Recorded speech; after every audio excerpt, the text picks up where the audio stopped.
7 de junio de 1880. 6 de la mañana en la cima del Morro de Arica. Un anciano de 63 años, con el uniforme raído y el rostro surcado por el sol del desierto, es sacado de sus pensamientos por el eco lejano de una corneta enemiga. No está en una celda, pero esta cumbre rocosa se ha convertido en su prisión y su patíbulo. Su nombre es Francisco Bolognesi Cervantes, coronel del Ejército del Perú, excomerciante vuelto al servicio por amor a su patria, y comandante de una guarnición de hombres sentenciados a muerte. En menos de 24 horas, Arica caerá. En cuestión de horas, él estará muerto. Pero Francisco Bolognesi no vivirá para ver la rendición. Lo que le hicieron en esa explanada, y por qué lo hicieron de esa manera específica, revela algo más oscuro que una simple muerte en combate. Revela el abandono de un gobierno indolente y la furia de un enemigo superior en número, desatada contra los hombres que se atrevieron a desafiarlos hasta el final. Esta es la historia de cómo la República del Perú abandonó a sus héroes, y por qué ellos eligieron morir de la manera más gloriosa posible. Francisco Bolognesi Cervantes nació el 4 de noviembre de 1816 en Lima, en un Perú que apenas despertaba a su propia independencia.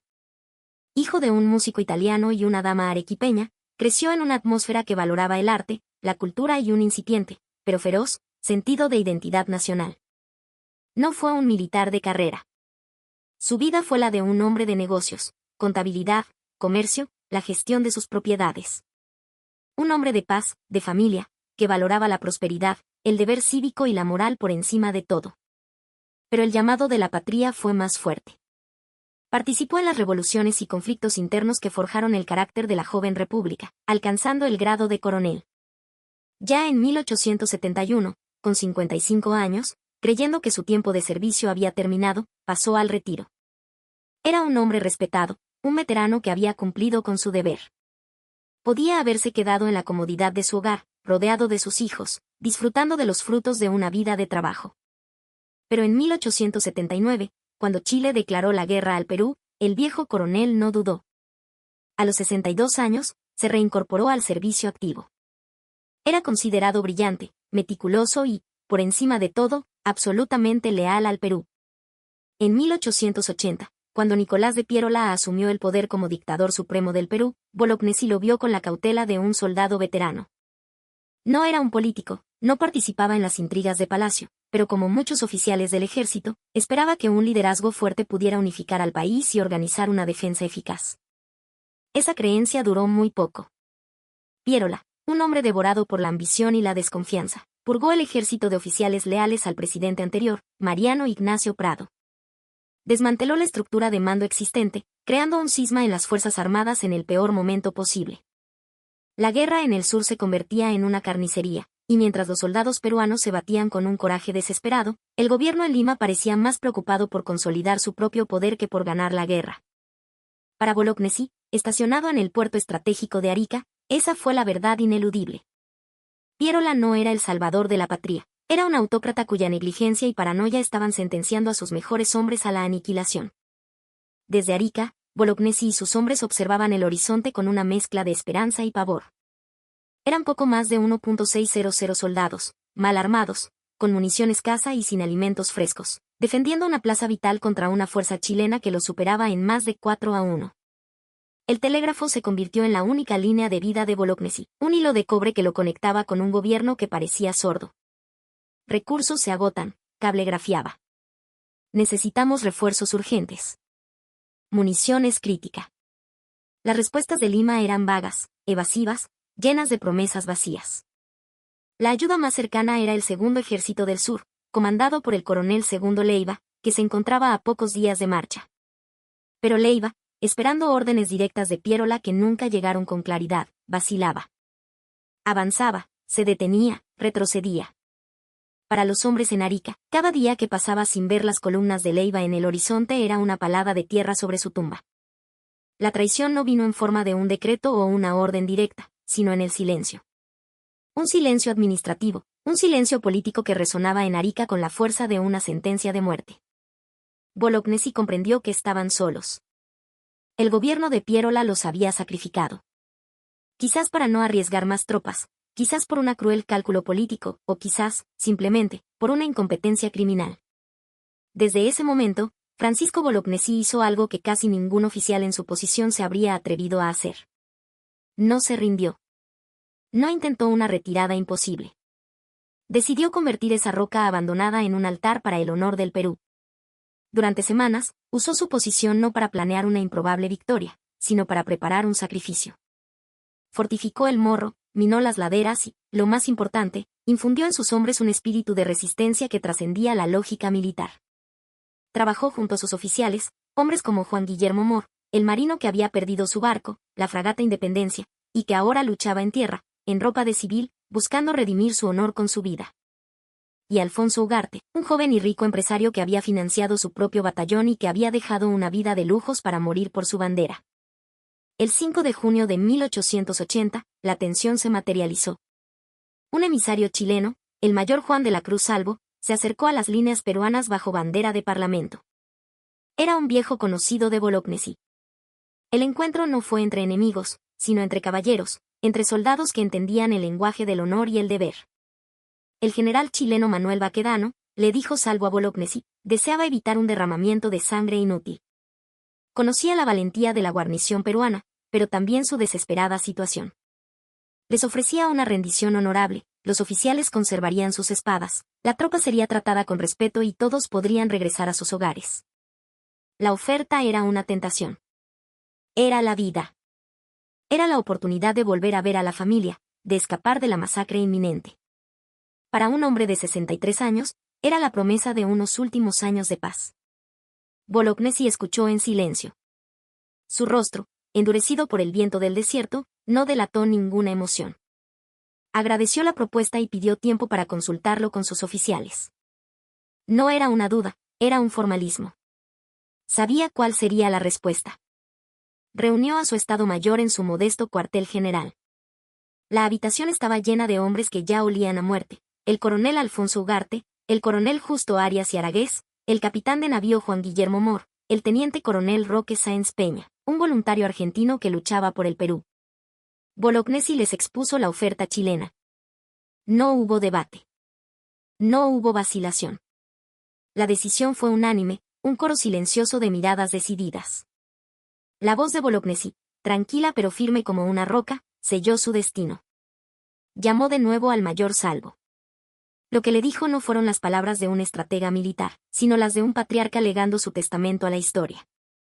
Señor, comenzó, diga usted a su general que me siento orgulloso de mis oficiales y que estoy resuelto a quemar el último cartucho en defensa de la plaza. Salvo, conmovido, insistió. Coronel, por humanidad, permítame que insista. La situación de ustedes es desesperada. La respuesta de Bolognesi se grabó a fuego en la memoria del Perú: tengo deberes sagrados que cumplir, y los cumpliré hasta quemar el último cartucho. No había más que decir. Salvo regresó a su campamento, y sobre el morro de Arica cayó el silencio pesado que precede a la muerte. Durante 142 años, Francisco Bolognesi caminó por una línea imposible. Oficialmente, era el comandante de una plaza abandonada. Extraoficialmente, era el custodio del honor de una nación entera. Y finalmente, esa línea se desvaneció en el fragor de la batalla. El asalto comenzó en la oscuridad, antes del amanecer del 7 de junio. Más de 6.000 soldados chilenos se lanzaron contra las defensas peruanas. La batalla fue de una ferocidad inaudita. Los peruanos habían sembrado el campo con minas, y cuando las primeras oleadas chilenas avanzaron, la tierra explotó bajo sus pies, lanzando cuerpos y miembros por los aires. Pero la superioridad numérica era abrumadora. El combate degeneró rápidamente en una lucha salvaje, cuerpo a cuerpo.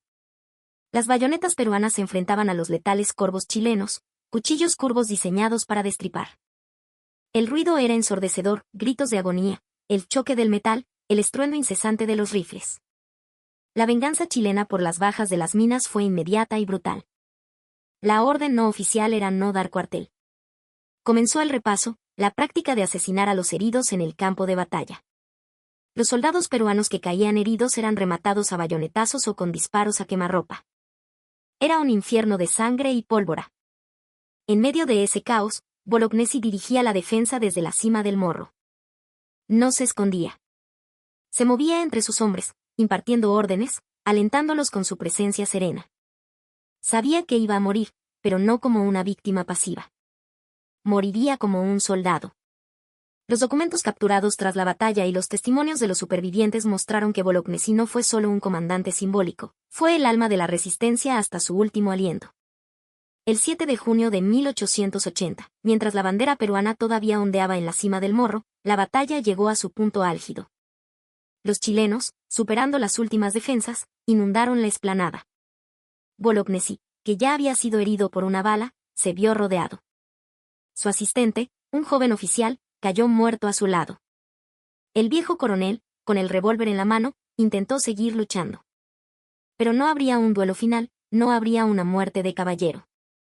Lo llevaron a un rincón de la explanada, junto a otros oficiales capturados. Durante unos minutos, los vencedores parecieron dudar. Pero la orden de no tomar prisioneros de alto rango fue implacable. La muerte de Bolognesi no fue un acto de guerra, fue un asesinato. Un soldado chileno le disparó a quemarropa en el cráneo. Ya en el suelo, otro le destrozó la cabeza con la culata de su fusil. Fue un acto de barbarie, una humillación final para el hombre que se había negado a rendirse. Juan Guillermo Mor, el marino, fue acribillado mientras luchaba vestido de civil. Alfonso Ugarte, viendo la inminente captura de la bandera peruana, espoleó a su caballo y se lanzó al abismo desde la cima del morro, prefiriendo la muerte a la deshonra de ver el estandarte patrio en manos enemigas. Sus cuerpos, junto con los de cientos de defensores, quedaron esparcidos por la cumbre, mutilados y despojados. A las 8 de la mañana, todo había terminado. Los 6 hombres más importantes del alto mando peruano estaban muertos. Sus cuerpos fueron dejados insepultos durante horas, como una advertencia macabra. Después fueron arrojados a fosas comunes, sin identificar. No hubo registros oficiales, no hubo certificados de defunción, no hubo notificación a las familias. En pocas horas, la noticia de la caída de Arica y la masacre de su guarnición llegó a Lima. Nicolás de Piérola, el dictador que los había abandonado, se vio obligado a reconocer la tragedia, pero intentó diluir su responsabilidad. El Perú perdió Arica, pero en esa derrota nació una leyenda. Francisco Bolognesi estuvo a pocas horas de ver la caída del honor por el que había luchado durante toda una vida. Después de la guerra, las familias de los caídos intentaron recuperar los cuerpos para darles un entierro digno, pero los registros de la batalla eran un caos. Las fosas comunes del Morro contenían cientos de cuerpos sin identificar. Nunca encontraron con certeza absoluta todos los restos de Francisco Bolognesi. Su tumba, hoy en la cripta de los héroes en Lima, es un cenotafio, un monumento que honra su memoria más que sus restos mortales. No hay lápida personal. Lo que existe es su legado inmortal. Años después de la guerra, cuando se analizaron los archivos y se publicaron las memorias de los protagonistas, la verdad se hizo aún más dolorosa. Se confirmó que el Segundo Ejército del Sur, comandado por Leiva, había estado lo suficientemente cerca como para intervenir. Una orden clara y decidida de Piérola podría haber cambiado el curso de la batalla, o al menos, haber permitido una retirada. Esa orden nunca llegó. La pregunta que los historiadores debaten hasta hoy es si Bolognesi fue un héroe o un mártir innecesario. Militarmente, bajo la lógica de preservar la vida de sus hombres, su decisión fue un suicidio. Se inmoló junto a su guarnición sabiendo que no había ninguna posibilidad de victoria. Pero moralmente, la respuesta es más compleja. Bolognesi no traicionó a sus hombres, traicionó la idea de una rendición deshonrosa impuesta por el abandono de su propio gobierno. Se sacrificó no para ganar una batalla, sino para ganar una guerra moral que creía que el Perú estaba perdiendo, la guerra contra el deshonor, la desunión y la cobardía. Protegió la bandera no porque odiara al enemigo, sino porque creía que entregarla sin luchar era una mancha que deshonraría al Perú para siempre. Se enfrentó a una muerte segura no por ambición personal, sino porque creía que su sacrificio enseñaría a las futuras generaciones el verdadero significado del deber. El verdadero reconocimiento de Bolognesi vino de una fuente inesperada, su propia pluma. En una carta escrita a su esposa, María Josefa, poco antes de la batalla, le dejó un testamento moral que resume toda su vida: nunca reclames nada para que no se crea que mi deber tuvo un precio. Eran las palabras de un hombre que entendía que su sacrificio solo tendría valor si era puro, desinteresado. Era el acto de un patriota que se entregaba a la historia sin pedir nada a cambio. Hoy, esa frase está grabada en el corazón de cada soldado peruano. En 1880, muchos en la clase política peruana, incluido el propio Piérola, vieron la inmolación de Arica como una tragedia inevitable, un error militar. Hoy, Francisco Bolognesi es universalmente reconocido como el máximo héroe del Perú, el patrono del ejército. El cambio en la percepción refleja un cambio más amplio en cómo el Perú entiende su propia historia. Durante décadas, la narrativa se centró en la derrota, en la pérdida territorial. Pero la investigación histórica y la conciencia nacional demostraron algo más profundo. La resistencia de Arica no fue un acto aislado. Fue la culminación del valor de miles de peruanos. Pero Bolognesi fue excepcional, no porque resistió, sino por la claridad moral y la serenidad de su resistencia. La brutalidad de su muerte no fue accidental, fue diseñada específicamente para enviar un mensaje. El mensaje era: este es el precio de la resistencia. Así mueren los que nos desafían, sin honor y sin piedad. Pero el mensaje tuvo el efecto contrario. Cuando la historia de cómo fue asesinado Bolognesi se hizo pública, los peruanos no vieron a un hombre humillado, vieron a un mártir. Vieron a un anciano que pagó el precio máximo por defender lo correcto. La humillación prevista se convirtió en honor eterno. En una ceremonia en el siglo XX, un presidente peruano dijo: Francisco Bolognesi y los hombres que murieron con él no fueron solo soldados, fueron los peruanos más leales. Fueron leales no a un dictador, sino a los valores que hacen que el Perú valga la pena. Murieron para que esos valores pudieran sobrevivir. Roque Sáenz Peña, el oficial argentino que sobrevivió a la batalla como prisionero, escribiría años después, ya como presidente de Argentina, sobre la decisión de su comandante: no hubo vacilación en aquella respuesta. No la hubo en mi alma. ¿Qué importa la vida? La vida es nada cuando se la compara con la inmolación y el sacrificio. Para Francisco Bolognesi, le costó todo: su negocio, su retiro, su vida y, finalmente, su dignidad en la muerte a manos de sus verdugos. Pero más de 140 años después, su nombre es recordado con reverencia, mientras que el nombre de quien lo abandonó, Nicolás de Piérola, es recordado con controversia y vergüenza. Piérola huyó del país tras la ocupación de Lima. Intentó volver al poder, pero su legado siempre estuvo manchado por la sombra de Arica.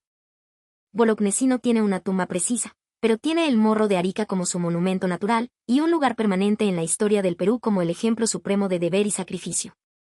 A veces, el honor no se mide por cómo vives, sino por qué eliges morir. ¿Qué opinas de esta extraordinaria historia? ¿Conocías la profundidad del abandono que sufrió Francisco Bolognesi? ¿Crees que fue un héroe o un mártir? Déjanos tu comentario.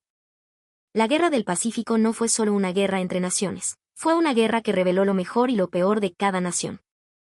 Y en esas batallas internas, hombres como Francisco Bolognesi pagaron el precio más alto. No fueron asesinados por el enemigo en un combate justo, fueron asesinados por la negligencia de su propio lado, por negarse a